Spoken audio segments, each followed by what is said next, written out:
박수세 붙이고 네, 시작해볼게요. 네, 안녕하세요. PTV MC 가희입니다. 오늘 제 옆에는 아주 배우 같으신 원장님이 계신데요. 너무 좋아하시는 거 아닌가요? 부부의 세계에 나오는 사랑에 빠진 게 죄는 아니잖아. 어머, 잠시만요. 정입니다. 네. 만나서 반갑습니다. 아유, 반갑습니다. 간단하게 자기소개 한번 부탁드려도 될까요? 네, 안녕하세요. 난화성형외과 성형외과 전문의 황동현 원장입니다. 원장님, 오늘 저희 주제가 뭐죠? 오늘은 지방 흡입, 지방 이식에 대해서 조금 말씀을 좀 나눠보려고 합니다. 날씨가 많이 따뜻해졌잖아요. 그래서 아무래도 지방 흡입에 대해서 많이들 관심을 가지시는 것 같아요. 그래서 저희가 이전에 뷰티비 채널을 통해서 사전에 궁금하신 질문들을 모아봤는데요. 예상보다 많은 분들이 질문을 달아주셔가지고 저희가 오늘 좀 빨리 진행을 해봐야 될 것 같아요. 준비되셨죠? 준비됐습니다. 네, 고고! 첫 번째 질문이에요. 얼굴 지방 흡입은 몇 살 때부터 가능한가요? 라고. 성형수술이라는 거는 기본적으로 다 성장이 멈춘 때, 그때가 이제 우리가 수술을 해도 되는 시기라고 일반적으로 얘기를 하거든요. 체형 성형에서는 2차 성징이 종료됨과 동시에 지방세포 숫자가 더 이상 안 느니까 그때부터 할 수 있어요. 대략적으로는 고등학교 2학년, 3학년이면 대부분 분들은 얼굴 지방 흡입, 체형 지방 흡입을 하셔도 좋습니다. 가능? 네, 다음 질문 해보도록 할게요. 네. 흉터는 어느 정도인지 보고 싶어요. 그 다음에 리프팅을 같이 받지 않으면 나중에 꼭 처지나요? 라고 아마 이중턱 지방 흡입에 대해서 말씀하신 것 같아요. 사실 흉터는 지방 흡입 수술하는 데 있어서 별로 걱정이 안 되는 부분이에요. 얼굴 지방 흡입 그리고 체형 지방 흡입은 대부분은요 되게 감춰져서 찾아내기가 어려운 부위에 위치하고 있어요. 이중턱을 지방 흡입을 한다 그러면 뒤 여기 접히는 부위 있잖아요. 여기 접히는 부위이기 때문에 일부러 이렇게 들지 않고서는 안 보이고요. 혹시 더 필요하면은 여기 턱 밑에 여기 이렇게 했을 때 주름 가는 부위 이런 데다가 들어가는데 절개 길이도 한 2mm, 3mm 정도밖에 안 되기 때문에 실질적으로는 흉터가 찾아보기 힘들 정도로 그 정도로 최종적으로는 변합니다. 그러니까 사실 흉터는 크게 걱정 안 하셔도 돼요. 그리고 처지는 부분 있잖아요. 네. 처지는 부분은 사실 사람마다 달라요. 피부 탄력이 좋은 분들은 쫙 붙거든요. 아예 지방이 없었던 것처럼 쫙 달라붙는데 피부 탄력이 안 좋은 분들은 탄력이 회복이 되지 않게 되면 축 늘어지는 분들이 계세요. 그러니까 이거는 꼭 해야 된다 아니다가 아니고 탄력이 좋은 분들은 안 해도 된다. 탄력이 떨어지는 분들은 실리프팅이나 병행해서 뭔가를 다른 거를 하는 게 좋다 라고 보는 게 맞을 것 같습니다. 그러면은 본인이 피부 탄력이 좋은지 안 좋은지는 어떻게 알 수 있을까요? 피부 탄력을 떨어뜨리는 제일 큰 원인 인자를 스트레스? 두 개를 뽑으면 그렇죠. 스트레스와 자외선 그 두 개거든요. 다음 질문 해볼게요. 네. 하고 나서 얼마나 아픈지가 가장 궁금해요. 그리고 일상생활은 언제부터 가능하고 또 볼 지방 흡입하고 나서 음식은 언제부터 먹을 수 있는지 여쭤보셨어요. 얼굴 지방 흡입은 상당히 통증이 적은 편에 속하는 수술이에요. 지방 흡입을 한 다음에 통증이 많이 느껴지는 포인트는 해당 부위가 어디에 닿거나 많이 사용할 때 그때 움직임에 의해서 통증이 많이 오거든요. 얼굴 지방 흡입은 근데 밥 먹을 때, 얘기할 때, 뭐 세수할 때 마찰이 상당히 있는 부위인데 통증을 그렇게 많이 호소하지 않으시더라고요. 네, 통증이 그렇게 많지 않은 수술에 속한다고 볼 수 있고요. 이에 따라서 뭐 수술하고 나면 수술 당일부터 당연히 일상생활 다 할 수 있습니다. 그럼 식사는 언제부터 할 수 있어요? 바로 먹을 수 있어요. 바로 먹을 수 있어요? 네, 점심에 수술하면 저녁부터 식사하시고 그럴 수 있죠. 가능? 이중턱으로 지읍을 고려하는 사람이 자신의 이중턱이 근육의 처짐인지 아니면 지방으로 인한 건지 구분법이 혹시 있나요? 라고 질문해 주셨어요. 정확하게 말씀을 이건 드릴 수 있어요. 일단 꼬집어봐요. 두께가 이만하잖아요. 네. 이러면 두께에 곱하기 2가 된 거예요. 네. 요거의 절반 정도가 지방 두께라고 보시면 돼요.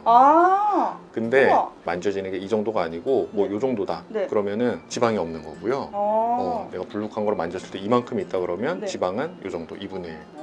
알겠습니다.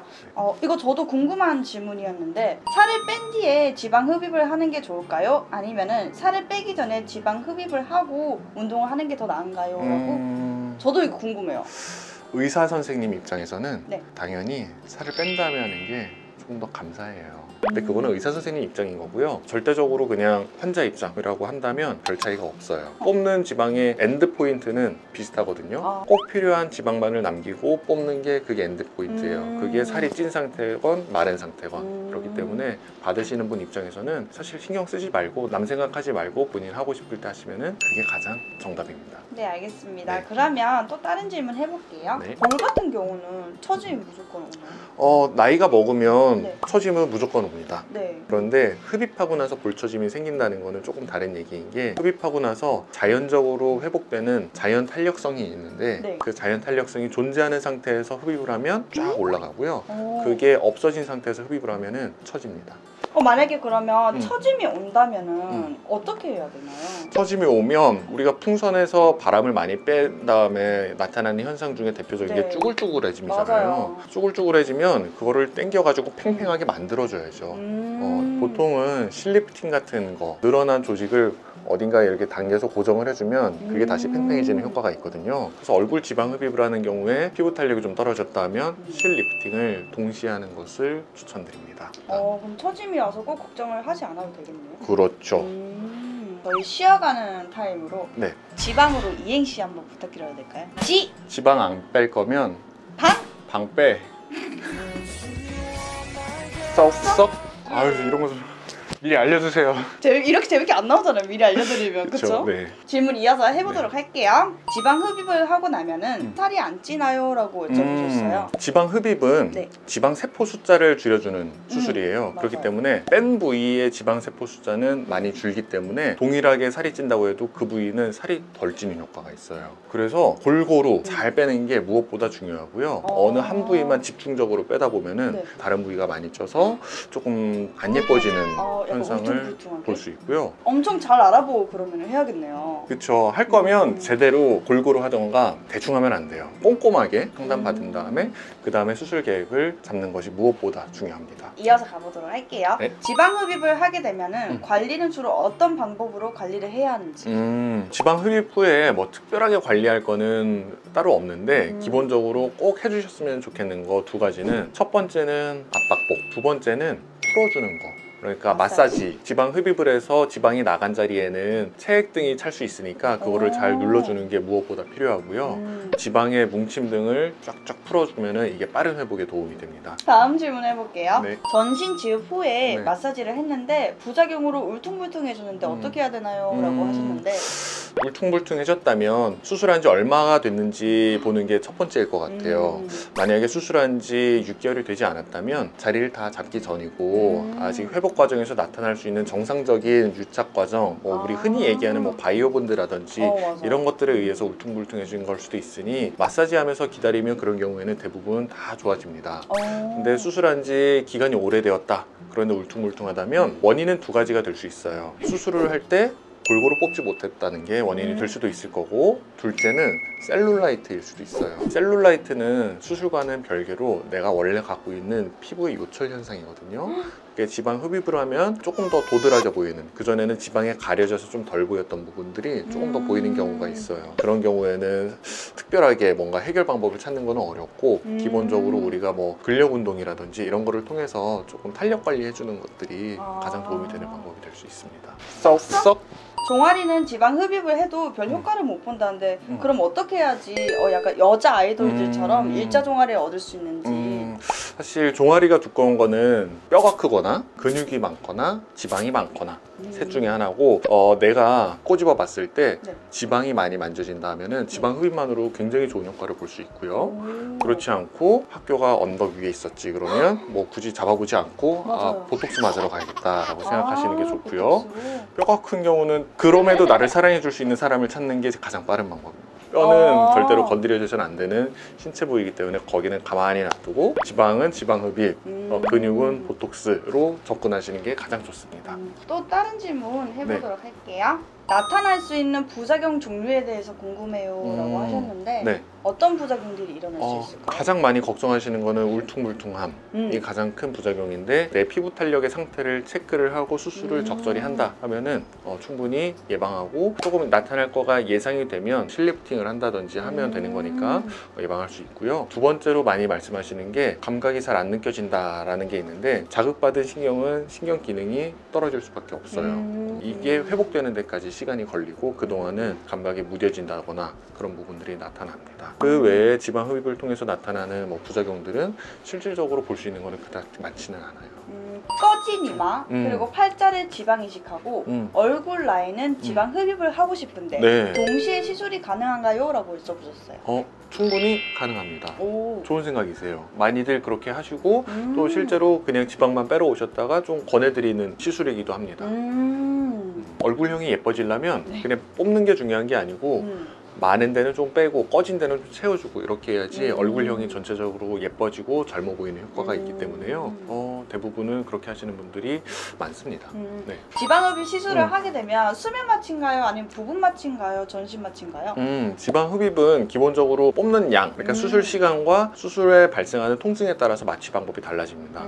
한 부위에 100cc밖에 안 뽑는다 하면은 국소 마취로도 할 수 있고요. 그렇지만 팔뚝 전체를 하겠다 그러면 일반적으로는 수면 마취를 하고요. 그리고 전신 지방 흡입을 하겠다 그러면 그때는 전신 마취를 시행을 하게 됩니다. 네, 마지막 질문인데요. 가격대는 어느 정도인지 알고 싶어요 라고 하셨어요. 근데 이게 사람마다 다르기도 하고 병원마다 그렇죠. 차이가 크잖아요. 네. 수술하는 선생님의 경험이나 연륜, 병원의 특성에 따라 가지고 조금 달리 책정되는 부분이 있습니다. 그래서 딱히 얼마다라고 얘기하기는 굉장히 어려울 것 같고요. 대신에 병원을 선택할 때 가격을 우선순위에 놓고 선택하는 것보다는 시술 받으려고 하는 부위 그리고 선생님의 경력이나 그 병원이 지향하는 포인트를 조금 보고 그 다음에 결정하시는 게 맞지 않을까 싶네요. 지방 흡입에 관해서 Q&A를 진행해보았는데요. 이제 네. 또 꿀팁을 좀 준비를 해봤어요. 지방 흡입을 하고 대박나는 조건이 따로 있다고 들었어요. 세 가지에 대해서 이야기 먼저 해볼 건데요. 네. 대박날 나이. 대박날 나이는 오늘입니다. 지금. 당장. 네. 내일 말고 오늘. 지금이 피부 탄력이 당신의 인생에서 가장 좋은 나이예요. 오늘이 피부 탄력이 제일 좋아요. 오늘의 당신을 응원합니다. 두 번째. 인바디 이것을 체크해라. 인바디를 찍었는데 근육량이 이만큼 나왔어요. 사실 그러면 흡입을 해도 별 효과가 없어요. 근육은 뽑을 수 없으니까. 그쵸, 그쵸. 근데 근육은 요만큼이고 네. 지방이 이만큼이다. 네. 그러면 흡입하면은 정말 얇아집니다. 진짜 완전 뼈벅지 있잖아요. 네. 뼈벅지를 만들 수 있는 조건이 거기에 있습니다. 네, 그럼 세 번째입니다. 체형 자가 진단법? 이게 뭐죠? 거울을 봤을 때 네. 배가 나왔다. 네. 그런데 뭔가 이만한 게 잡혀진다. 네. 그거는 뽑을 게 그만큼 많다는 거고 대박 날 수 있는 살들이 거기에 포함되어 있는 겁니다. 따라서 내가 배가 나왔더라도 이게 내장 지방인지 피하 지방인지에 따라서 대박 날 수 있냐 그렇지 않냐가 나눠진다고 볼 수 있습니다. 제 거 보여드릴까요? 아니요, 괜찮아요. 넣어두세요. 네. 다음에 볼게요. 넣어두세요. 네, 오늘 원장님과 함께 이렇게 촬영 진행해봤는데요. 원장님 네. 오늘 어떠셨어요? 너무 유익하고 소중한 시간이었던 것 같고요. 이렇게 질문을 직접 주셔가지고 제가 답변 드릴 수 있는 소중한 기회를 얻고 어떤 걸 평소에 환자분들이 궁금해하시는 건지를 알 수 있는 정말 뜻깊은 시간이었던 것 같습니다. 네, 오늘 저도 원장님과 함께해서 너무 재밌고 즐거운 시간이었고요. 네. 저의 영상이 꼭 도움이 됐으면 좋겠습니다. 구독! 좋아요. 뿅.